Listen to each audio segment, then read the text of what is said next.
मयूरभंज जिला मोरडा ब्लॉक चित्रडा ठारे आदिवासी व्यापार मंत्रणालय अधीन आदिवासी समवाय Marketing Development Federation of India TRIFED पक्षरु आयोजित होई जाइछि आदि बजार। एही कार्यक्रम रे केंद्र आदिवासी व्यापार और जलशक्ति मंत्री विशेषर टुडू मुख्य अतिथि भावे जोगदेई आनुष्ठानिक भावे एही कार्यक्रम को उद्घाटन करथिले।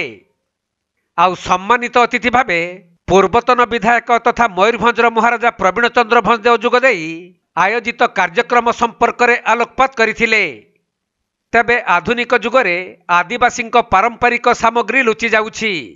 एथिसहित आदिवासी वेशभूषा ठारू आरंभ करी सेमानकर खाद्य सामग्री एवं कलाकृति सहित आदिवासी परंपरा आजिकाली सब लोप पाइबारे लागिछि।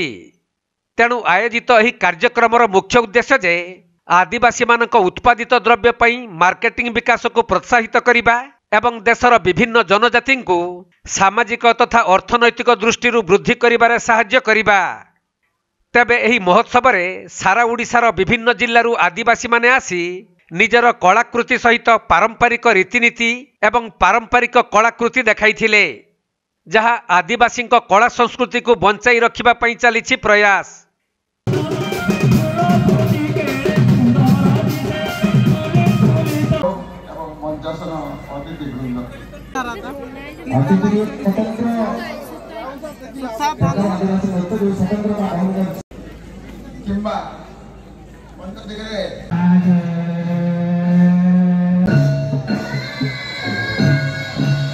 तेबे एठारे विभिन्न स्टॉल लगा जाइथिबा बेले आदिवासी जैविक उत्पाद बयन शिल्प हस्तशिल्प सहित विभिन्न साजसज्जा जिनिस मध्य बिक्री होइथिला। सेपटे भारत हेउछि विश्वर द्वितीय बृहत्तम आदिवासी जनसंख्या विशिष्ट देश।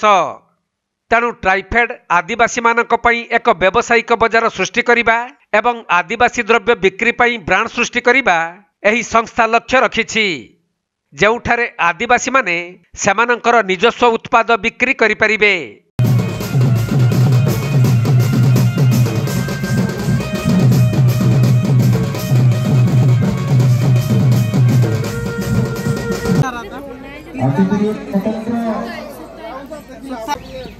मयूरभंज महाराजा